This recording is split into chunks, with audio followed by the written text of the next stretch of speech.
എല്ലാവർക്കും നമസ്കാരം.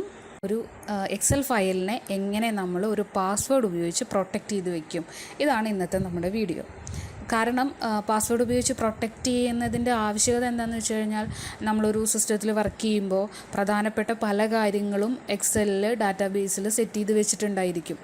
അപ്പോൾ അങ്ങനെ സെറ്റ് ചെയ്ത് വെച്ച ഫയൽ നമ്മൾ പ്രൊട്ടക്റ്റ് ചെയ്ത് വെച്ചിട്ടില്ലെങ്കിൽ ആർക്ക് വേണമെങ്കിലും അത് ഓപ്പൺ ചെയ്ത് അതിൽ എഡിറ്റ് ചെയ്യാൻ പറ്റും. അപ്പോൾ അങ്ങനെ വരുമ്പോൾ വല്ല കൊട്ടേഷനോ ഇമ്പോർട്ടൻ്റ് ആയിട്ടുള്ള വല്ല ഡീറ്റെയിൽസോ ഒക്കെ ആണെങ്കിൽ വേറെ ആൾ വന്ന് അതിൽ എഡിറ്റ് ചെയ്യാതിരിക്കാനും അല്ലെങ്കിൽ അവർ കാണാതിരിക്കാനും വേണ്ടി നമ്മൾ ഒരു പാസ്വേഡ് ഉപയോഗിച്ച് ഈ എക്സൽ ഫയലിനെ, നമ്മൾ ചെയ്തുകൊണ്ടിരിക്കുന്ന എക്സൽ ഫയലിനെ പ്രൊട്ടക്റ്റ് ചെയ്ത് വെക്കാൻ പോവുകയാണ്. അപ്പോൾ നമ്മൾ ഡീറ്റെയിൽസ് എന്താണെന്ന് വെച്ചാൽ ടൈപ്പ് ചെയ്ത് കൊടുക്കുക. ആദ്യം നമ്മുടെ ഫയൽ, ഏത് ഫയലാണ് നമുക്ക് വേണ്ടത് എന്നുള്ളത് ടൈപ്പ് ചെയ്യുക. ടൈപ്പ് ചെയ്തതിന് ശേഷം ഇപ്പോൾ ഞാൻ തൽക്കാലം ഇതിലൊരു ഡാറ്റ കൊടുക്കുന്നുണ്ട്. ഒരു അഡ്രസ്സിൻ്റെ ഡാറ്റാബേസാണ് നമ്മൾ ചെയ്യണമെന്നുണ്ടെങ്കിൽ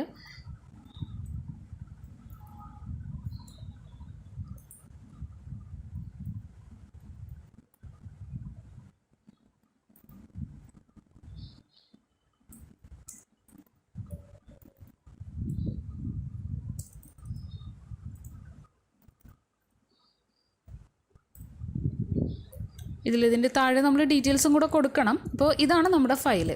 അപ്പോൾ ഇതിനെ നമ്മൾ അഡ്രസ്സ് എന്നുള്ള പേരിൽ ഇതിനെ സേവ് ചെയ്യാൻ പോവുകയാണ്. ഒപ്പം തന്നെ ഇതൊരു പാസ്വേഡ് ഉപയോഗിച്ച് നമുക്ക് പ്രൊട്ടക്റ്റ് ചെയ്യുകയും വേണം. അപ്പോൾ ഇത് വർക്ക് നമ്മൾ ചെയ്ത് കഴിഞ്ഞതിന് ശേഷം സേവ് ചെയ്യുന്ന സമയത്ത് ഫയൽ എന്നുള്ള മെനു എടുക്കുക. ഫയൽ മെനുവിൽ സേവ് ചെയ്യാനുള്ള ഓപ്ഷൻ വരുന്നുണ്ട്. സേവ് എന്നുള്ള മെനു സെലക്ട് ചെയ്യുക. സേവ് എന്നുള്ള ഓപ്ഷൻ നമ്മൾ സെലക്ട് ചെയ്ത് കൊടുക്കുക. സെലക്ട് ചെയ്ത് കഴിഞ്ഞാൽ ഇവിടെ ഇപ്പോൾ നമ്മൾ സേവ് ചെയ്യാനുള്ള ഓപ്ഷനാണ് വരുന്നത്. ഏത് പേരിലാണ് നമ്മൾ സേവ് ചെയ്യുന്നതെന്ന് വെച്ചാൽ അതിവിടെ ടൈപ്പ് ചെയ്ത് കൊടുക്കുക. അഡ്രസ്സ് എന്നുള്ള പേര് കൊടുത്തു. അതിനുശേഷം ഇവിടെ സേവിന് മുന്നേ ആയിട്ട് ടൂൾസ് എന്ന് പറഞ്ഞിട്ടൊരു ഓപ്ഷൻ വരും. ടൂൾസ് എന്നുള്ളൊരു ഓപ്ഷൻ ഉണ്ട്, അത് സെലക്ട് ചെയ്യുക. ടൂൾസിൽ ജനറൽ ഓപ്ഷൻ സെലക്ട് ചെയ്യുക. ജനറൽ ഓപ്ഷൻ സെലക്ട് ചെയ്യുമ്പോൾ പാസ്വേഡ് ടു ഓപ്പൺ എന്ന് പറഞ്ഞിട്ട് ഇവിടെ പാസ്വേഡ് കൊടുക്കാനുള്ള ഓപ്ഷൻ വരുന്നുണ്ട്. ലെറ്റേഴ്സോ നമ്പേഴ്സോ എന്ത് വേണമെങ്കിലും നിങ്ങൾക്ക് പാസ്വേഡായിട്ട് ടൈപ്പ് ചെയ്യാം. പാസ്വേഡ് മോഡിഫൈ ചെയ്യുന്നതുണ്ടെങ്കിൽ അത്, അപ്പോൾ ഇവിടെയും നമ്മൾ ഇതേപോലെ പാസ്വേഡ് ടൈപ്പ് ചെയ്ത് കൊടുക്കുക. പാസ്വേഡ് ടൈപ്പ് ചെയ്തതിന് ശേഷം രണ്ട് സ്ഥലത്തും ഒരേ പാസ്വേഡ് വേണമെങ്കിൽ കൊടുക്കാം. മറക്കാതിരിക്കാൻ വേണ്ടി നമുക്ക് വേണമെങ്കിൽ എളുപ്പത്തിൽ രണ്ട് സ്ഥലത്തും ഒരേ പാസ്വേഡ് കൊടുക്കാം. അല്ലെങ്കിൽ രണ്ട് സ്ഥലത്ത് രണ്ട് പാസ്വേഡ് നമ്മൾ ടൈപ്പ് ചെയ്ത് കൊടുക്കുക.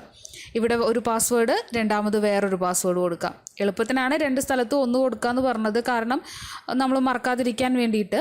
ഇനി നമ്മൾ ഇതിനെ ഓക്കെ എന്നുള്ളത് ക്ലിക്ക് ചെയ്യാം. ഇവിടെ ഇതേപോലെ നമ്മൾ പാസ്വേഡ് റീ എൻട്രി ചെയ്യാൻ പറയുന്നുണ്ട്. അപ്പോൾ ആ പാസ്വേഡ് റീ എൻട്രി ചെയ്യുക, ഓക്കെ കൊടുക്കുക.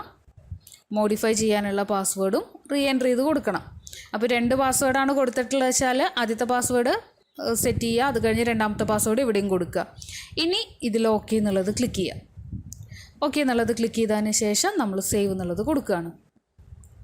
ഇപ്പോൾ നമ്മൾ ഈ ഫയൽ സേവ് ചെയ്ത് കഴിഞ്ഞു, പാസ്വേഡ് ഉപയോഗിച്ച് പ്രൊട്ടക്റ്റ് ചെയ്ത് കഴിഞ്ഞു. ഇതിനെ നമുക്ക് ക്ലോസ് ചെയ്ത് നമ്മൾ പുതിയൊരു ഫയൽ ഓപ്പൺ ചെയ്യണം. ഒരു ന്യൂ ഫയൽ നമ്മൾ ഓപ്പൺ ചെയ്തു.